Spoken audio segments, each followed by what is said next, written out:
So, Moisés, I have a question for you. What do these three cities have in common? Co- Commerce City, uh-huh, Colorado, uh-huh, uh-huh. Carson, California, hmm and Harrison, New Jersey.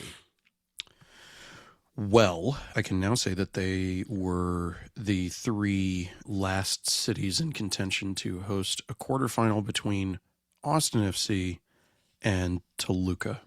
Yes, they are suburban outposts for actual cities, and they happen to contain soccer stadiums in them that were not used during the Leagues Cup Phase 1, as it was called, because again, only a certain number of MLS teams qualified. So they seem like they would be unusual places to put quarterfinal matches since they were not actually involved in anything that happened before.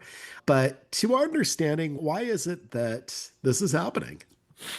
Well, because it wouldn't be Leagues Cup without something boggling the mind.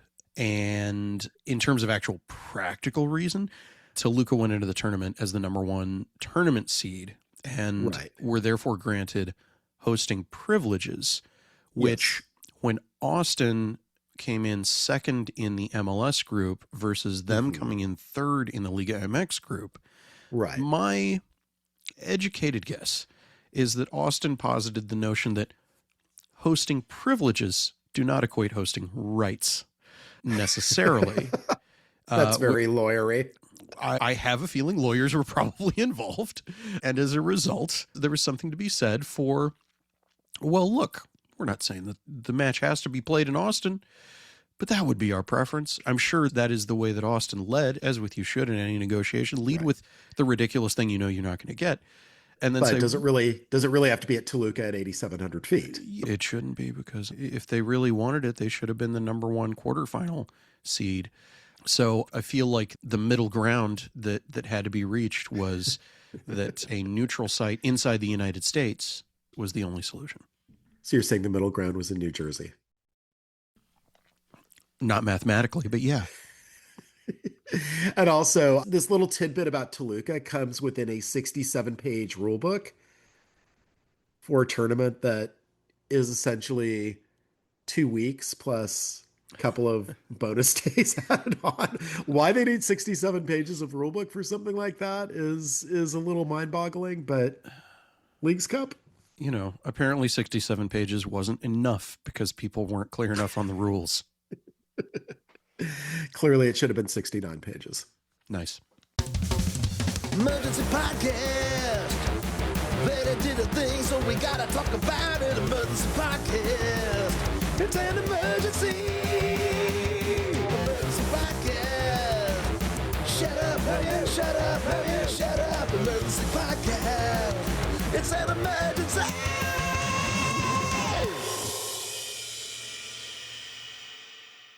Hey, a hearty hello to you all, and welcome to Emergency Podcast, the Austin FC podcast, where we talk about all the Austin FC emergencies.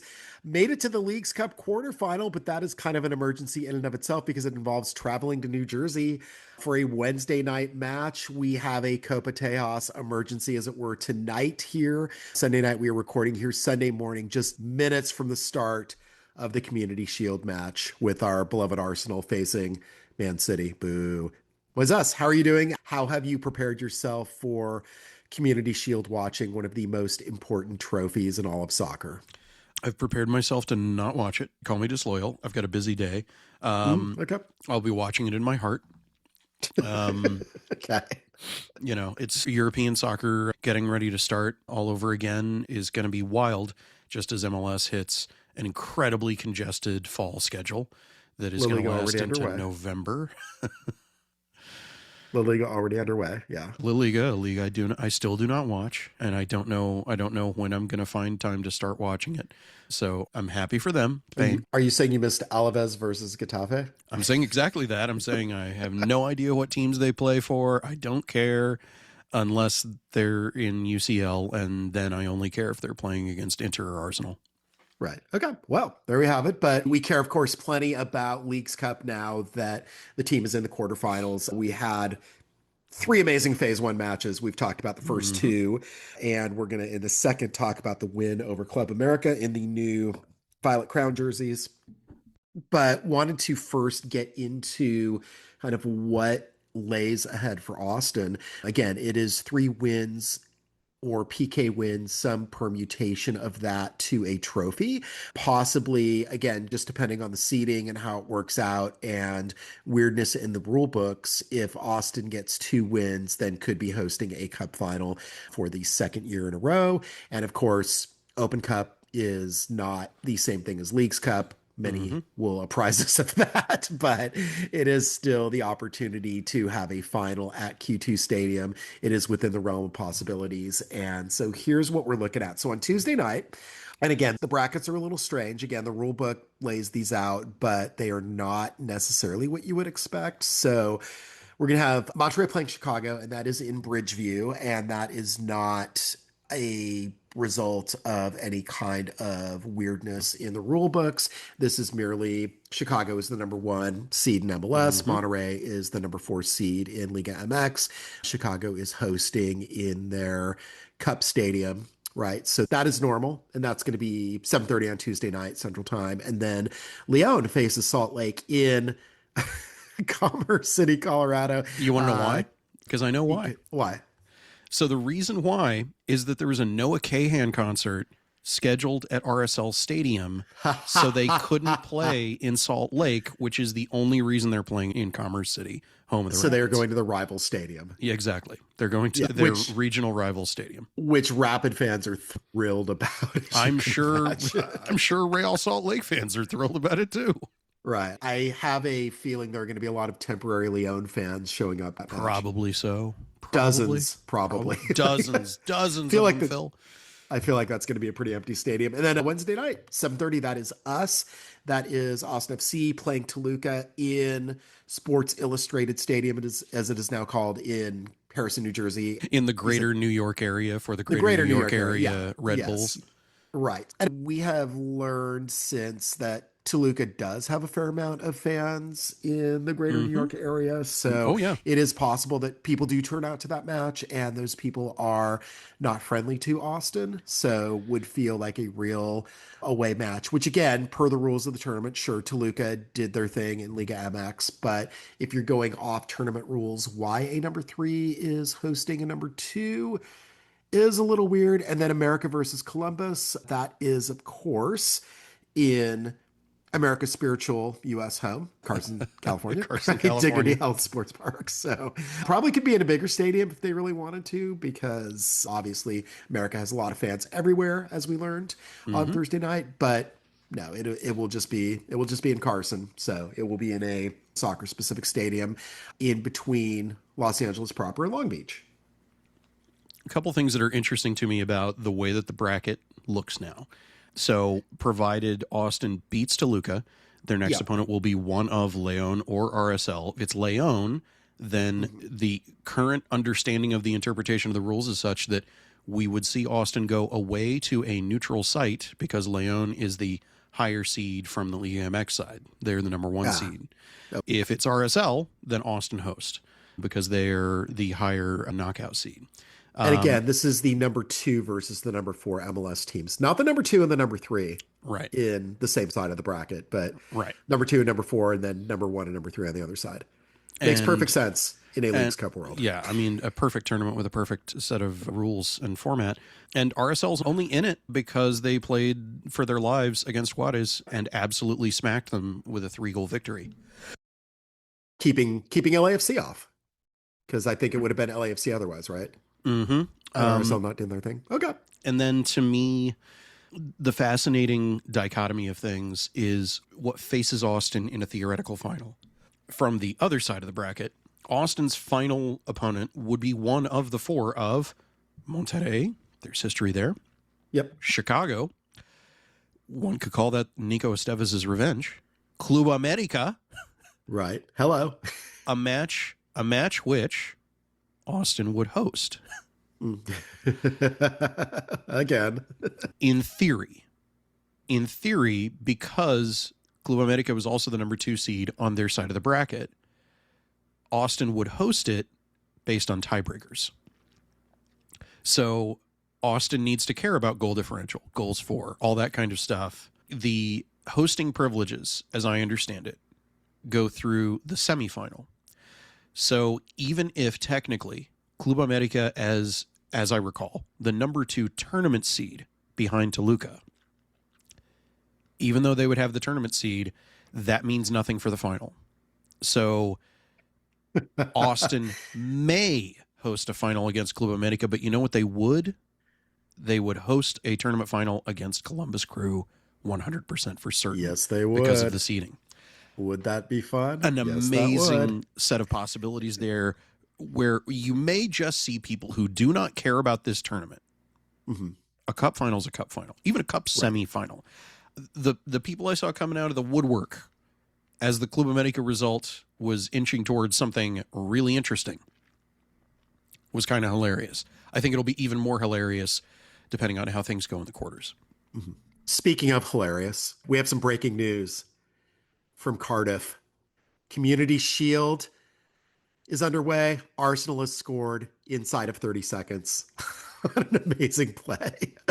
Calafiori, the first to score for Arsenal this season, if we are counting Community Shield as part of the season, and of course we are. Well, naturally it is, and it's the most important cup competition that I've ever heard of. Frankly, it's a perfect competition. It should be played 3 times a year, and I love it. It's great. A giant plate is on the line. I want the t-shirt. All right. So do you have any kind of preferences in terms of, let's say that Austin is fortunate enough to get to the final? Do you have any kind of designs in mind of who it is that you would like to face? It's honestly difficult to say. I prefer Liga MX competition, period. I want MLS versus Liga MX in the final. Both Monterrey and Club América offer incredible storylines and narratives to things. The look and vibe of the Club América fans all day and all night were saying, yeah, that wasn't a win. It was a draw. Austin fans, that was a win against Club América. Not just to the letter of the tournament rules. Austin defeated Club América, and oh boy, are people thrilled about it. People were buying Violet Crown kits in droves. It was maybe the best thing that the results on the field did for club marketing in a minute, where New Jersey is launching the team to New Jersey, haha. Looks amazing on the field next to the yellow jerseys of Club América. Sure does, yeah. We thought that might be the case. It immediately installs itself in club lore as legendary, historic, and important. Instantly worried. As soon as I saw it, it was like, oh, are we tempting fate? Are we barcoding this? Yes. Is this going to be a cursed jersey all of a sudden? But no, it was not. Curse notwithstanding, I still think the barcode jersey, the Las Voces officially, is underrated and was a better design than people give it credit for. But that's just me. Yeah. That's just me. Sure. No, not just you, but I still don't have one or will not get one if I can find it somewhere on the secondary market. But yeah. And again, I'm not one to buy jerseys, especially when they're $170. Well, I mean, how often do you and I have an opportunity to wear them in the first place? It's exactly. Yeah. I come from the entertainment industry where boxes upon boxes of comp DVDs have come my way over the decades. So I'm like, come on, guys, if you want us to weigh in on these things, comping us some jerseys that we will never wear or giving us the option to get one in the size of our loved one who does use our season tickets and go to the. And in addition to the media dress code, there's also, me coming from doing tons and tons of music journalism where, of course, a cardinal rule of concerts is don't wear the band's shirt to the band's concert. You wear an adjacent shirt. You try to educate people about, if you like this band, you would like this band on the shirt that I'm wearing. Yeah, I'm not going to eventually meet my future brother-in-law wearing a Jethro Tull shirt because he sees plenty of those at his concerts. I didn't know we were going to get to a heavy metal flautist as part of this, but or is it Steely Dan? I forget. I'm a bad theoretical future brother-in-law. I should actually look that up. Also, my allergies are driving me crazy, so nobody judge me for forgetting whether Jim Pugh is in Jethro Tull or Steely Dan. Yeah, we are definitely, both of us are feeling the allergies this morning, and that may or may not affect the quality of the show. Hey, you know You what? be the judge. Get us a little bit loopy on the subject of jerseys as we record this Sunday morning. My speculation is that Mystery Night has something to do with that new jersey, and we should see the Violet Crown rolled right back out against Dallas tonight. That's my expectation. Whatever might be cluing you into that. I mean, it's a mystery, Phil. That's what it is. It's a mystery. And also, a couple of people who seem to be in the know have mentioned, yeah, you should wear that purple jersey on Sunday again. Call it purple, call it violet. And the marketing materials liberally use that shade of violet. So. Covered in purple. Because what Austin's going to do to Dallas tonight, to put on my wrestling announcer voice, boy, they're going to take the blue and red of Dallas and they're going to mash it together until it's purple. And they're going to leave those guys bloodied and bruised. And leave it all on the field after 90 minutes.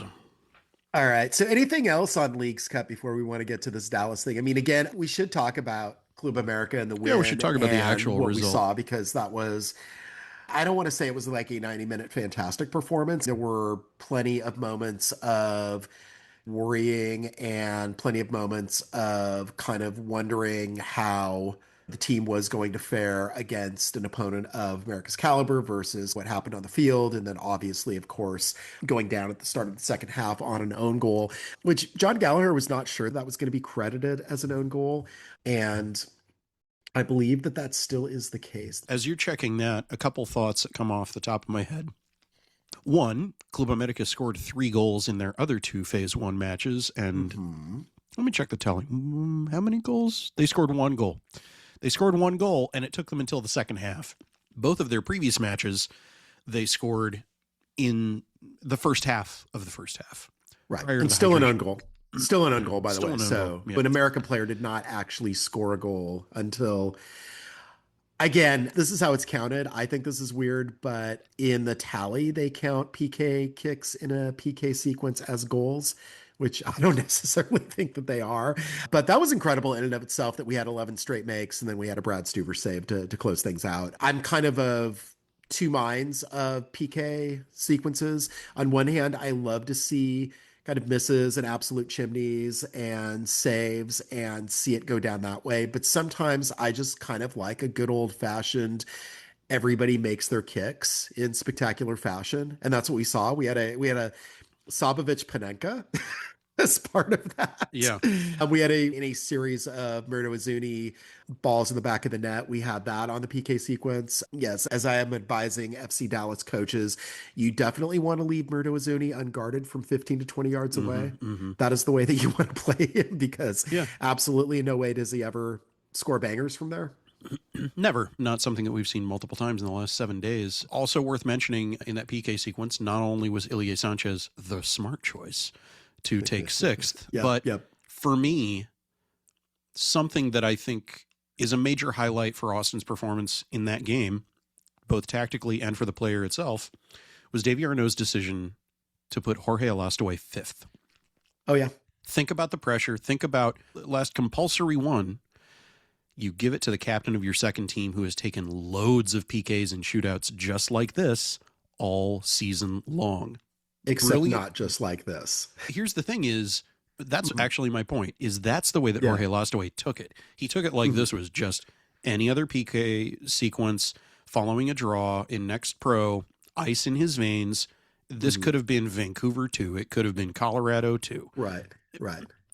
Like that's the important thing, is that making that decision tactically on Davy's part was, there is absolutely no way that this guy is going to be fazed by this, because they've worked with him, because they understand his temperament, because they have seen it. And that ice in his veins is a big part of why the second team is doing as well as it has. We'll do a brief update on them later, but that to me was one of the bits of tactical brilliance of the game that I think has gone under-remarked. And that worried me, but again, that is, again, maybe I should learn to trust Davy Arnaud a little bit more. Like, I don't know if that is the default that I should be operating under. And again, this match against Dallas is going to tell us a lot, because the Leagues Cup, great run, but it is 3 opponents that are very, very unfamiliar with what Austin does, despite what Tijuana's coach said after that match, where he thought he had given the indication that he'd figured out what it was that Austin was going to do. They just happened to do that in a way that defeated Tijuana. But FC Dallas, obviously, it is a opponent that knows them very well, knows the players very well, even knows Davy Arnaud very well from him being an assistant coach for the bulk of this time that the teams have been rivals. But yeah, in that PK sequence, I mean, again, yeah, to have lost away kick fifth, as you were saying, yeah, that is truly, again, a sign that he is being trusted. Also that he is being trusted with those kind of late close it out kind of minutes, right? Because it was no guarantee that Austin was going to get to PKs. I mean, we had the Zuni goal come midway through the second half, but then they had to hold on. That looked a little sketchy at points, but they did manage. They did well to close that out and get that to the PKs. And then, yeah, even though I was a little bit more confident in Austin's ability to survive PKs than America, I wasn't quite sure how it was going to all play out, especially when America seemed to be not cracking through any of that. Oh, but when I saw that their sixth taker was Christian Borja, I was like, please let it be him that cracks. Please let it be this guy. And going back to part of what validates the unexpected late night working on all kinds of Leagues Cup stuff that I was doing, part of my analysis going into this match was that Borja was not entirely in the right headspace as compared to some of his teammates. He got sat for the second match after being part of the key giveaway that resulted in San Diego's lone goal in Club América's first match. I don't know that he was necessarily sat for that reason, but also their best of best players played significant minutes in both matches.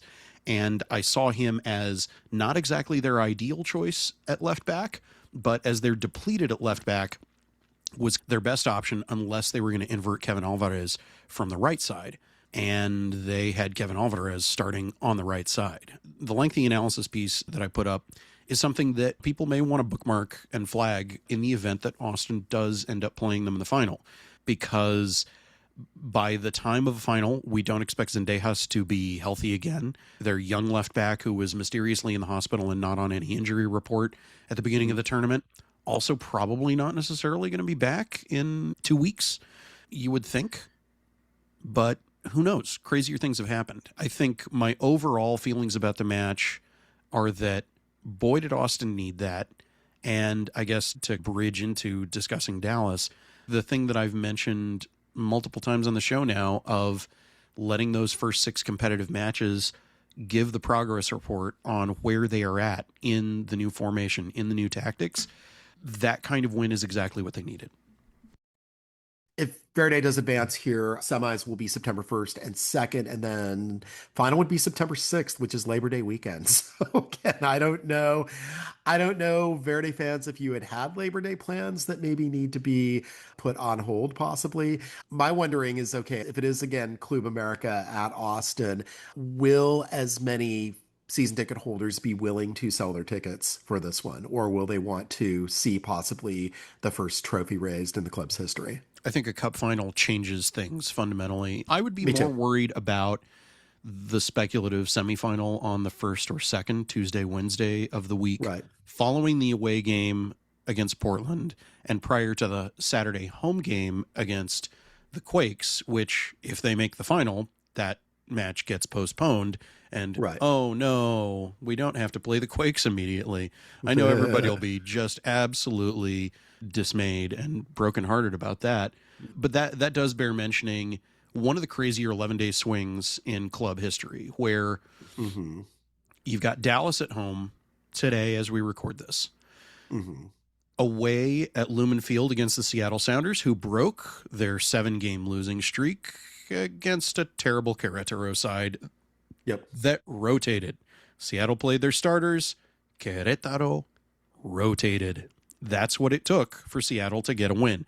They needed that for confidence, and I don't know that they're going to necessarily turn that energy around. And then 3 days after that, home against the Philadelphia Union, and then away in New Jersey against Toluca, and then 3 days after that, away in Portland. And maybe another away match right after that for the semifinal. Yeah. That's a lot. That's a It lot. really is. Yeah. Yeah, that is indeed. And Querétaro rotated in part so they could knock out LAFC. That is a lot. And again, yeah, it kind of makes me wonder. I had actually done an exchange with Drew Epperly from Big D Soccer to preview the Dallas match, which we're going to get into in a second. But one of the things that he was asking me was about just the rotation and how Austin was going to manage that. We haven't seen a whole lot of Jaden Nelson and Shemiswa Paheta in these matches. And again, it's the system where, as we're learning, the wide players are wingers on offense, wing backs on defense. They are expected to do both. So I just wonder about concerns about their ability to defend, and is that what is keeping them out? Not necessarily what they've been doing in training, but how they're acclimating to the system. I mean, Nelson and Paheta both played a bit of wingback in their careers, but that's not necessarily what they are best at and not necessarily what they do most. So I am a little concerned about that overall, but they are going to have to be pulled into commission if, again, these kind of this bit of schedule congestion continues, and Leagues Cup, of course, has the potential to contribute to that. For me right now, though, I have not been super enthusiastic about the second half of the season anyway. As I've stated before, I would much rather see this team learn and grow in the system than necessarily push for the playoffs. But especially if there is a Leagues Cup title that's on the line, I would rather see that beauty of a 22-pound trophy than deal with any kind of playoffs. So I would rather see them rotate in a way that would give the stronger lineups during those Leagues Cup knockout matches rather than this kind of stretch of regular season games. I don't know if you feel the same way necessarily. I feel that you're probably more in the school of why not both, but to be realistic, that is a lot of games. That is still during a very, very hot part of the year. And I do feel that there is going to need to be some sort of rotation made necessary by what's happening in this part of the schedule, especially with those Leagues Cup games having the importance that they are increasingly now having. It's not so much that I disagree, it's that I find it to be an erroneous premise. I don't think that the team switches on and switches off caring, switches on, switches off trying. That's more of where I'm coming from, in that I think that the one set of form informs the other. They are going to be in better form overall and better than expectations for the league play games because they are on what I would consider a significant head of steam thanks to their Leagues Cup performance so far. Right. We'll see how they're able to keep that up with such a list of away fixtures in the next 3 weeks. The next 3 weeks are going to be brutal, regardless of whether semifinals or finals happen for Leagues Cup or semifinals and third place game for Leagues Cup. Either situation is the sort of thing that I think we could see crazy, unbelievable results happen, unexpected things happen. I really don't feel like 4 weeks ago, many people, and myself included, where I saw the possible plausible way to these first 6 matches ending in a win against Club América, which, to be clear, that was a win against Club América. And the only evidence I need for that is the look on all the Club América players' faces in the tunnel as they were heading out through the mix zone.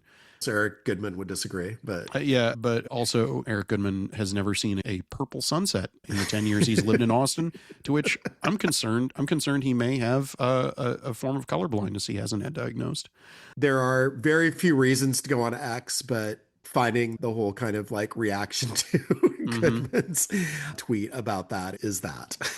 Yeah. When even the people with 2-star photographer access wearing Club América jerseys in the mix zone, attending his press, even they did not seem super thrilled, except for when they got their autographs and selfies as the Club América players came through.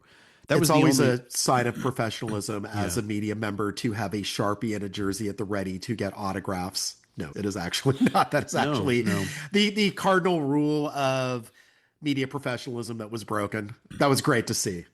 All of us were very happy. There is a sort of middle ground that doesn't broach decorum, as it were. If, for example, a member of the media corps were handed a couple of Uzuni hat trick patches by the ladies at Odd Colored Sheep, who made a version Verde and a version in Violet that they were hoping could find their way into his hand, that were passed off to him after finishing asking media questions. Now that totally ethical. Nothing's getting autographed. There are no selfies. It's, oh, hey, I ran into some fans and they wanted me to pass these along. Here you go. That's fine. Yeah. That totally above board. And whoever did that, a hero. I mean, literally a club legend himself. Because that's not being done for gain. No, exactly. No, I was provided this to provide to you, that one gathers you would receive warmly. And I'll say this, after his truncated, slightly removed from context sentiments following the Puebla match have gone around about him feeling criticism and not necessarily being beloved and that sort of thing.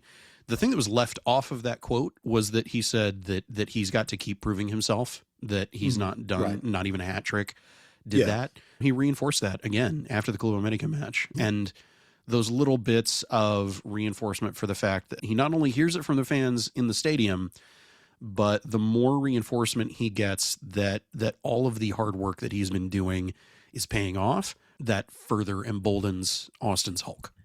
Right. Well, also that he is having space to operate within the system where he is best, where rather than getting held up by center backs with a kind of more rigid system, that he's allowed more kind of freedom to move around as a second striker behind the striker that is doing a lot of the hold up work. Right. So that is part of what we're seeing in the Arnaud system. You were laughing. Why are you laughing?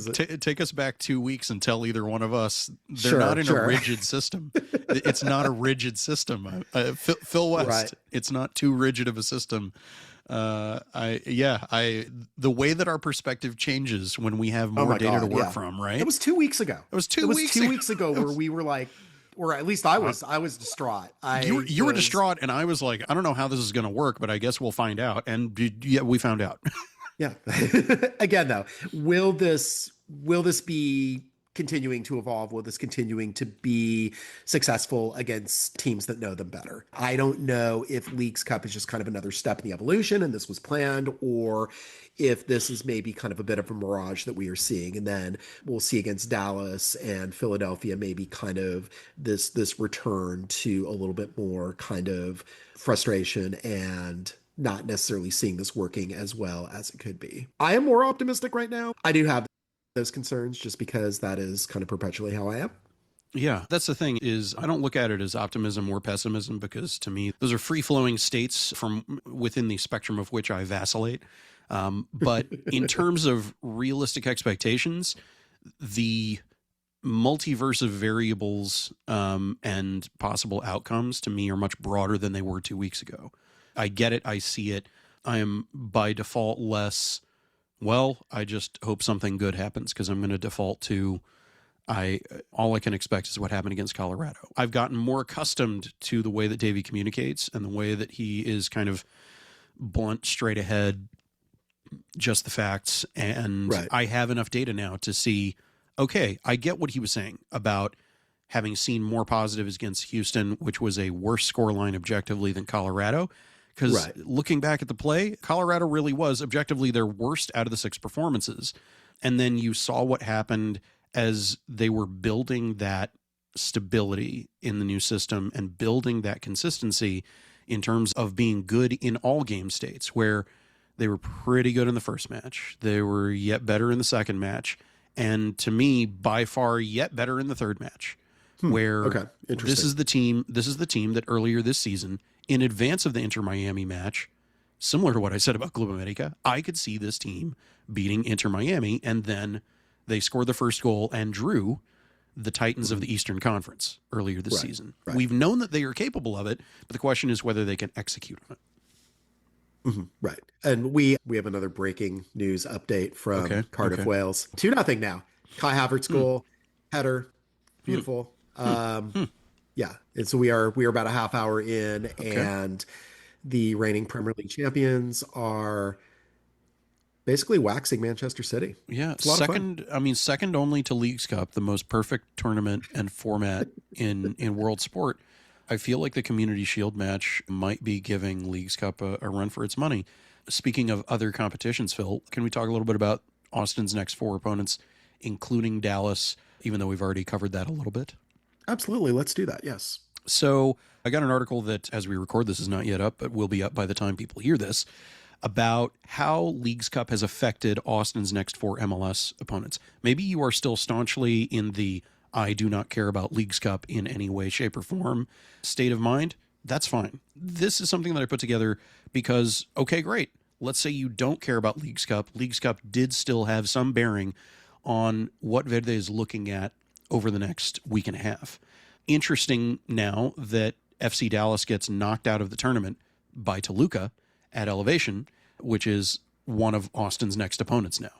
And so we've got some tape. We've got some tape that if people are looking for something to watch, maybe watch the way that Dallas did not play terribly well against them at Elevation, that included Dallas playing Petar Musa for 2/3 of that match before subbing him out. They were still trying for a result. There was no real rotation from their starters on Dallas's part. They went hard at Elevation for at least 2/3 of the match, 75 minutes or so. And I think that's something that if you're looking for something to do in advance of getting over to Q2 in your finest violet togs, there are worse things you could do than take a look at that Dallas Toluca match. Mm-hmm. Right. Yeah, absolutely. So yeah, we got a little bit of intel also from Drew Upperly about just the situation with Musa. Going into the season, there was some suspicion that he was going to move to Europe. It doesn't seem like that's going to be the case right now. And so obviously 13 goals on the season in 16 matches. But as you were saying, yeah, three days rest, Elevation, playing 60 minutes. We probably will see him start. We probably will see him go, but I don't know that we'll necessarily see him be able to go the full 90. So if he can be contained within that time, that is, again, a lot of their offense. Interesting thing that I picked up on from that was his mentioning that midfielder Lucius Dietzen was kind of pegged as the most likely to potentially be moved on. We've still got 2 weeks of the transfer window open. It'll be interesting to see if he's on that team sheet. And if he's on that team sheet, if he's listed as a sub instead of a starter, pending a potential move. That key piece getting shifted into the puppy mill territory that Dallas has been known for, wheeling and dealing over competitive league play, we could see something of a midfield collapse that provides openings and opportunities for Austin to take advantage of. Dallas has played one less Copa Tejas match than Austin has going into this. It'll be interesting to see what Eric Quill values in terms of the way that he puts his lineup together. Because if he plays all first choice guys, do we see something similar to the Club América effect of it biting him? The way that playing guys who have played heavy minute loads while not really having good alternate options. Davy's got, like you said, Plachi and Jaden that are real fresh, like real ready to go. Yep. Yeah, for sure. And where I was trying to get with Musa is, I mean, a lot of that goes through him necessarily because even though they have made some midfield upgrades, they aren't necessarily probably where they need to be with the midfield in the way that Austin still is, right? So Austin could still use one more really solid midfielder, although Irvin Torres seems to be rounding into that, right? So I asked him to essentially play sporting director because Dallas has been quiet the transfer window, and Drew wrote a really great article where he got to talk to Quill, and Quill was talking about thinking that the team was pretty good where they were. But Drew's observation is here, and let me go ahead and read from what he sent me. The roster still needs a bit of work, mostly in the midfield. I think any Dallas fan would tell you right now that the group needs a bit of help on the attacking side. If I were sporting director Andre Zarata for the day, I'd be going after an attacking midfielder to help give Musa and Farrington some help. Moreno and Joaquin Valente have added a little bit of spark to the attack this season, but getting a true number 10 is probably one of the areas that is keeping this team from being a bigger contender in the Western Conference. So for Austin, if they can... The obsession with a true number 10. I don't disagree. But again, for Austin is Irvin Torres rounding into maybe not that true number 10, but somebody who is flexible enough, who can play further back and then shift into that number 10 role. And again, part of our thoughts about Lostaway and getting him into the first team lineup was he can also do that sort of work as well. But you see that not only Austin's needing to do that, and somehow if Musa can be disconnected from the midfield, that is a possible way that Austin gets to neutralize him. And then perhaps, again, the key to victory is that, right? So, you know, if Musa is not scoring, then it's not terribly likely that Dallas is scoring. Yeah, I'm not just because of the recent run of form, but because of what we saw lock in so well against Club América, combined with what we already went over about keeping their powder dry and not being as thin in terms of potential game winner types. I feel like Austin is heading into this match about as well as they could have planned this swing of 4 matches. As much as I think the reflex is, I don't know, Davey hates Jaden Nelson. Well, if he hates Jaden Nelson, then why is he giving him minutes since the aborted sub and the serious man-to-man conversation that Davey said that he had with him? It behooves this, to me, world-class player to show up and show out in big ways, in the same way that we are seeing Facundo Torres trying to figure stuff out, Brendan Vazquez trying to figure stuff out. These guys are getting minutes, and for as long as it took for that to lock in for Murtu, and part of it taking some tactical shifts, which on the one hand, you can be the coach and you can shift the tactics, but if you have players that are not buying in and responding to it, then you can try to push the tactics on them all day. And it's good that things have gotten to where they have such that the team is able to actually make these team goals happen, where the inverted wingers are the reason for a victory themselves. But that's not the only set of tactics being rolled out. And to take Davy Arnaud at his word, they are keeping various things under wraps necessarily because their opponents don't need to see them. We don't need to know about them, so then their opponents know about them in advance. They don't need to see those pivots in game state tactics until they actually happen.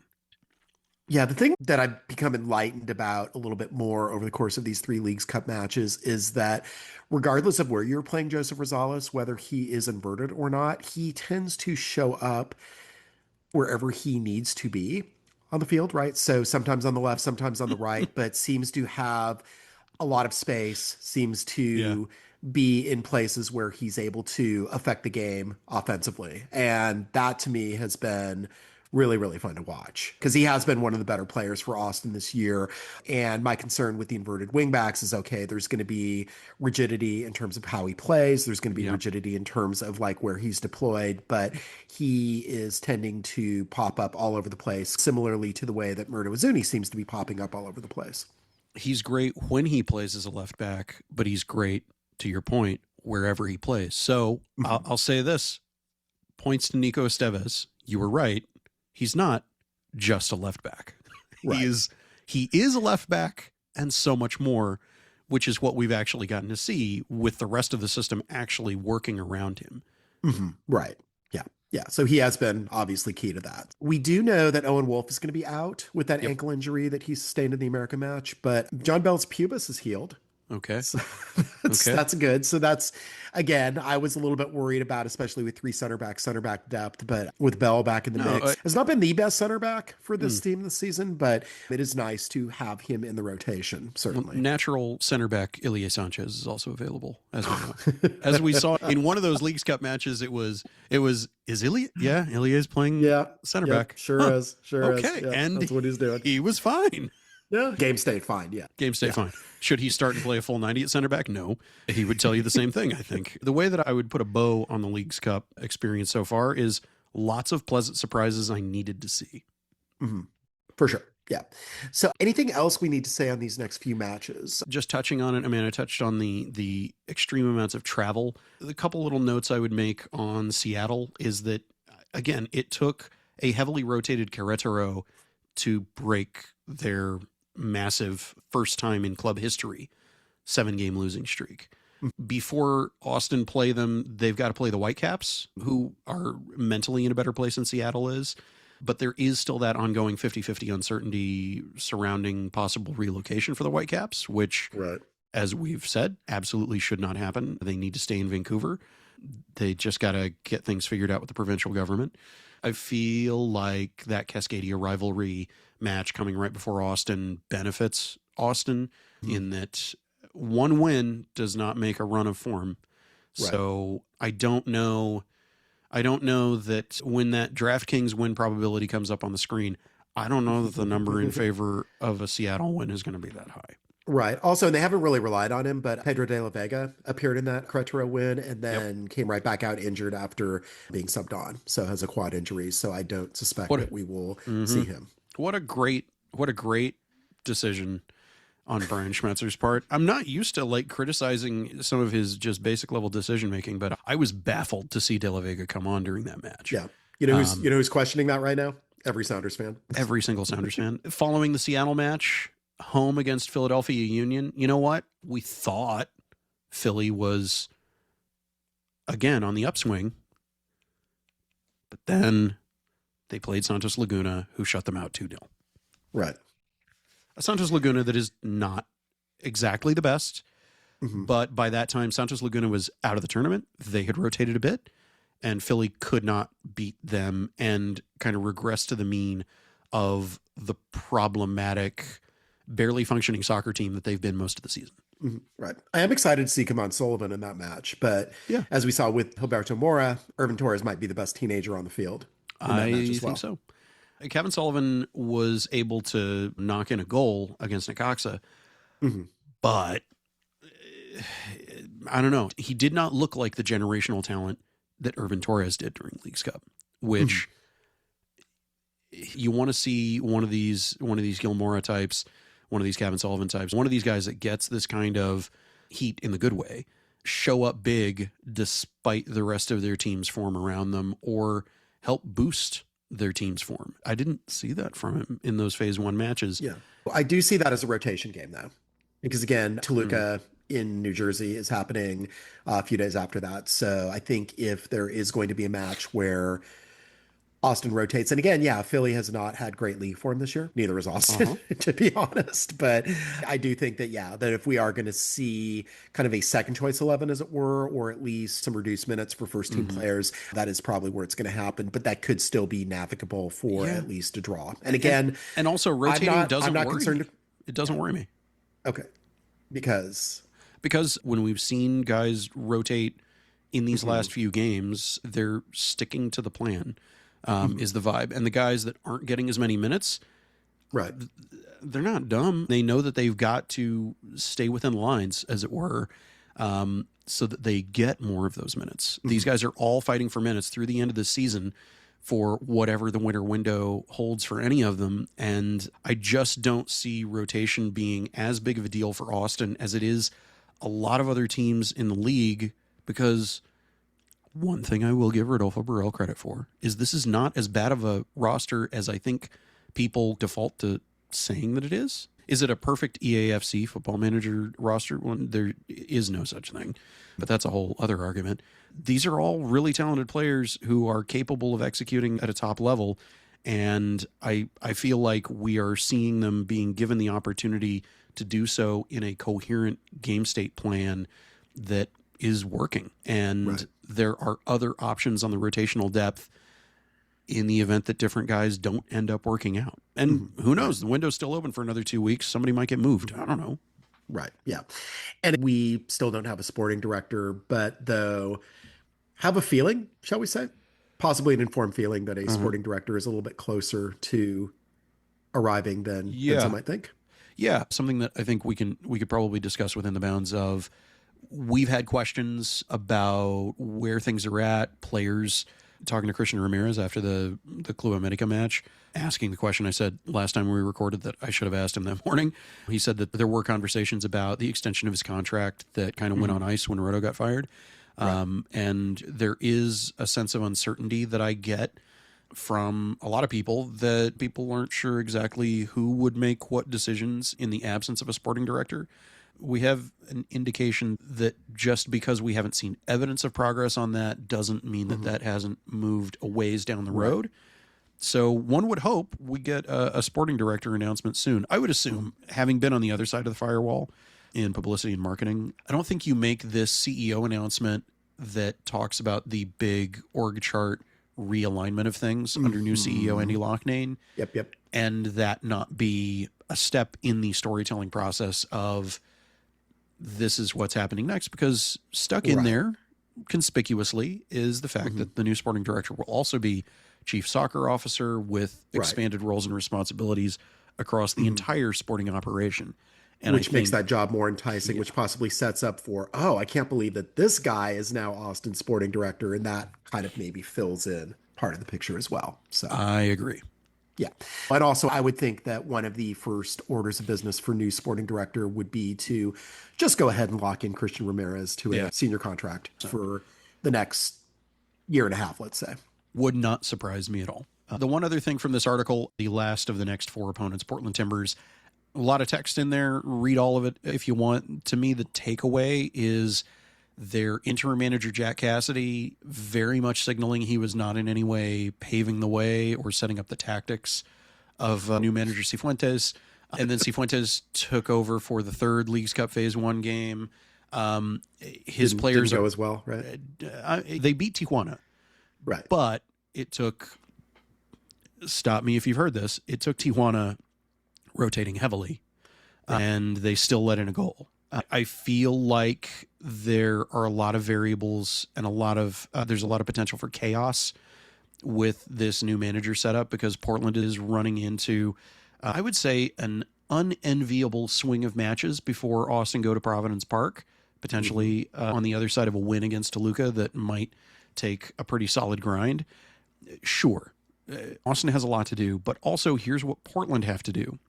They play away against Chicago, at home against San Diego, and then they go away against LAFC. None of that is easy. None of that's easy. None of that's easy. The joke I made is that San Diego has freed themselves of the curse of Chucky in the style of the Chucky movies.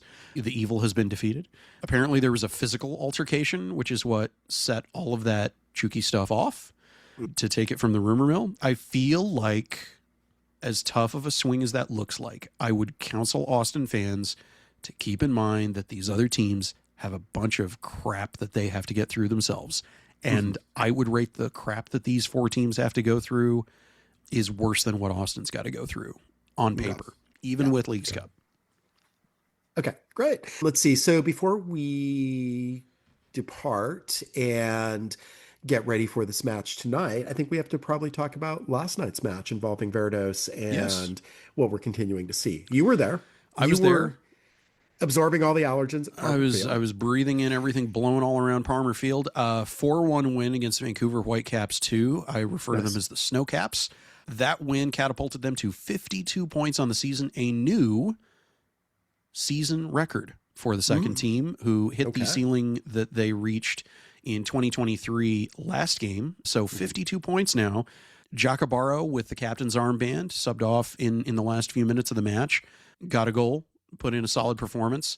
The most interesting thing is that even though Coach Jason Shackle has been disposed toward just not really telling me much when I talk to him after a match, in stark contrast to Brett Utley, I asked him, so it seems like you guys are playing, similar formations, similar tactics, similarly tight lines to what we see with the first team. He just gave me we're just out there, we're doing our best, and we're constantly adapting and changing. And that again. It was, oh boy, it was Josh Wolf with an English accent. Jason Shackle, star center back, king defender, defending against saying anything of consequence to the media.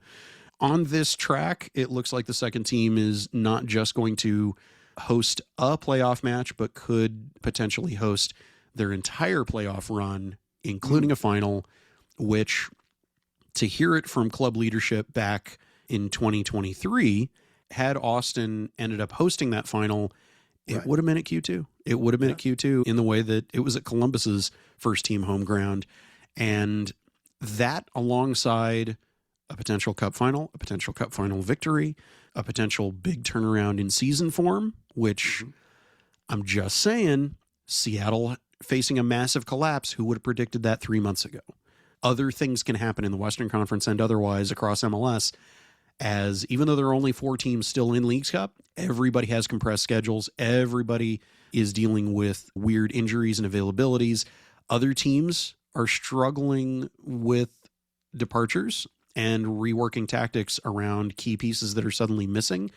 Do not, and I'm saying this to Phil West, but I'm saying this to everybody listening, do not write off Austin FC, especially because of what we've seen in the developmental pathway from the second team to the first team. That second team depth is something that I'm going to plant the flag, is going to be one of the more crucial things that will be part of a theoretical Austin turnaround and jump up from 14th. Let's see where we are 4 opponents from now in the league play. Going back to Verdos for a second. So what are we looking at the rest of the season? I know that Alastaway and Irvin Torres did not play in this match, so maybe an indication of how they'll be utilized tonight. They did not play. They were not on the team sheet. They were present at the match supporting their pals. I feel like it is reasonable to say that they may be held for first team duty, but that one should expect to probably see them figure somehow in a second team playoff run, depending on availability, depending on how heavily they're figuring for the first team. We saw it with Damian Loss as the backup for the first team in 2023, and he was hanging out on the bench, not getting first team minutes, but then getting on a plane to go join the second team. I would expect something somewhat similar. Looking at upcoming fixtures, 3 days hence, when Austin is in Seattle, Austin FC2 is playing in Mansfield against North Texas SC in their brand new stadium that is 80 minutes from Frisco. And then next 80 minutes from everywhere. 80 minutes from everywhere. A week from today, as we record this, at home against San Jose Earthquakes. And then they go away to Providence Park. Same weekend that Austin is in Portland, Austin FC2 will be playing Timbers 2 the day after. The Toombers, if these second team guys with first team contracts do not play in the first team match, they could hang out and play against Portland's second team just to keep them fresh. And then the last 3 matches of their season in September, away against Houston Dynamo 2, which is in a rugby stadium, and those guys get real physical and get real dirty, and it's kind of a coin flip as to how the relative home field advantage there plays. But then home against Colorado Rapids 2, and then away for Decision Day against St. Louis City 2 at Energizer Park. Honestly, a lot of big stadiums they're playing in. A lot of big stadiums, including Mansfield, a.k.a. North Texas SC. It's not what I meant by big stadiums. I think it's a nice, solid 6-match swing for them to show what they're capable of without their captain, their number 10, Jorge Alastaway, without Irvin Torres. They're probably going to play a lot of those matches without both of those guys, based on what we're seeing. There's a CJ Fodrey question. I feel like he goes on loan to USL. We're not seeing him getting competitive minutes for the first team.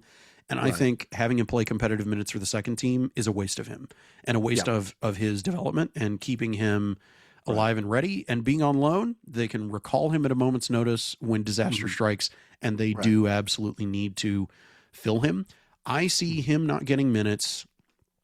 I'm sure that he's got questions and his loved ones have questions about what's going on there.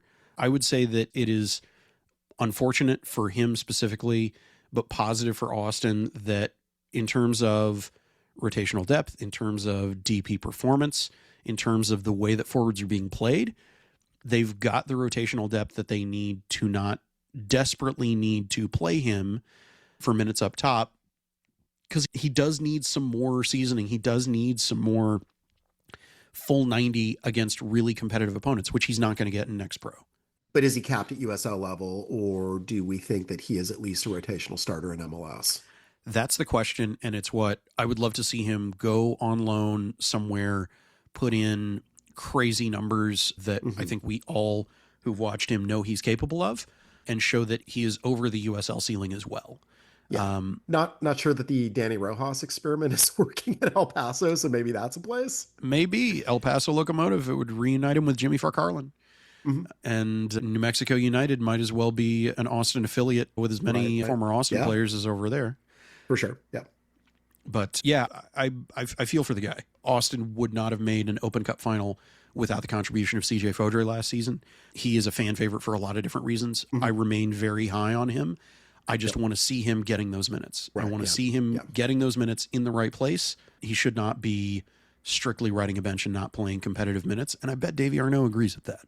We shall see. We shall see what happens to CJ. We shall see what happens to the second team. We shall see what happens to the first team tonight here as we prepare for another game of violet jerseys and rivalry against FC Dallas. Anything else you want to add before we shut this one down? Yeah, one more Austin and soccer specific thing, and then one more personal thing just to throw out there. This afternoon, as we record this from 3:30 to 5:30, Austin supporters groups are going to be united for a sort of potluck tailgate over in the Donley Loop right next to the train station at the Pocket Park. So 3:30 to 5:30, bring something. If you want to bring something, come hang out. It'll be a scorcher, but that's where folks are going to be uniting. As always, a lot of people will be over at Hop Squad pre-match, hydrating at various levels of success over there. I think it's going to be a hell of a derby match tonight. And then personally, for me, I talked about the stuff I've been going through with my mom. Went through another month of barely making ends meet, and depending on one's perspective, did a couple dumb things. I delayed paying my rent, delayed paying various other bills, one of them being an auto-deducted healthcare deductible of hers that I didn't realize was coming out. Lots of surprises that always happen. So as we record this, I still haven't paid my rent. She's late on her August rent. I've gotten the notice that if some sort of payment isn't made before August 20th, they'll begin eviction proceedings. But hey, I've been getting used to that for 5 months. I've gotten that exact notice for 5 months running, so it can't hurt me anymore, Phil. I've gotten it enough times. So if there's anybody with means to help, whatreadtaught.me.com will always redirect to the easy ways to help provide support. There's QR code for my mom's bank account through Zelle. That's the best way. It doesn't carry any card processing fees. I found out after spending a couple of months fighting Stripe that setting up a new account specific to her newsletter was the height of folly, as they held hundreds of dollars in people's contributions hostage, all of which should be refunded by now over the last few months. So the newsletter's free and will keep being free. As you're listening to this, by the time it's out there, I'll have stuff out to people who were previously contributing, as well as a refreshed, hey, so here's the new state of things and the easiest way to provide support. I'm right up against it in a lot of ways. Not that I haven't gotten used to that, but the big thing is it was already not sustainable and not a sustainable state of affairs. But the good news that I have is that my aunt, it looks like, is willing to provide a portion of my mom's monthly rent, but it doesn't get me all the way over the line. But it does get me closer to having a third or so of what's needed covered, which a $5,000 monthly assisted living bill is an insane mountain to climb. And that I'm part of the way through there makes me confident that I will figure out a way forward through the rest of it. But I appreciate everybody who's contributed thus far. Certainly times are tough for everybody. If you cannot afford to help, I totally understand. Boy, do I understand more than I have words for. But thanks to a friend, a member of the community who covered all of Mom's May rent, she would not still be there if it weren't for the blessings that come from just asking for help and being vulnerable. So as difficult as it is to ask for help like this, thank you to everybody who has kept things going. We're still on a progressive path to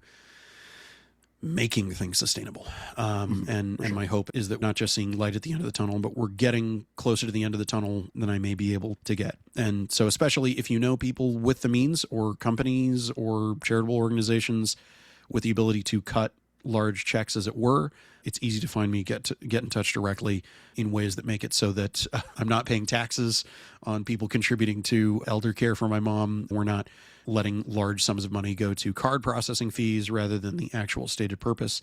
To those who are like, why not a GoFundMe?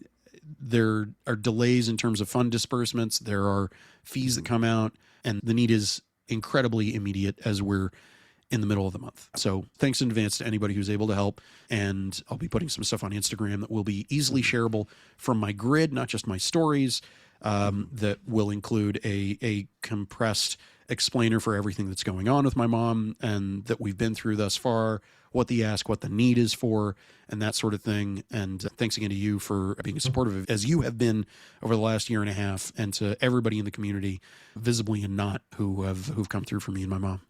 Right. Well, continued good luck in this journey through the amazing senior safety net that we have in this nation. Oh, boy. Let me tell you, if I would be a reasonably good candidate for office for any reason, for dog catcher, for library assistant manager, that would do something to push the needle on the state of not just senior care, but healthcare in this country, Oh boy, would I have the stump speeches ready to go. Keep reelecting Greg Kasar. That's all I got to say. There's the most political we're going to get. Actually, here we go. This is a team-related thing. Greg Kasar celebrated that last match alongside a member of the community who was abducted by ICE and was freed thanks to Congressman Kasar and various other people's intervention. And as we see more of those abductions happening, there's going to need to keep being more and more action done to protect the vulnerable members of our community that do not deserve what's going on in this country and otherwise. And you don't have a functioning community without the people that make everything function. We'll leave it there. Oh, one more tidbit of news. Okay. Which will breaking news, which will warm your heart. It's now 3-0. 3-0. Several minutes into the second half. 3-0 against Manchester City in my beloved Wales. Oh, Phil, it's nothing but good news today, Phil. Yeah, it's good. This is the best Austin FC related thing you found in the history of 9 years I've been on this planet.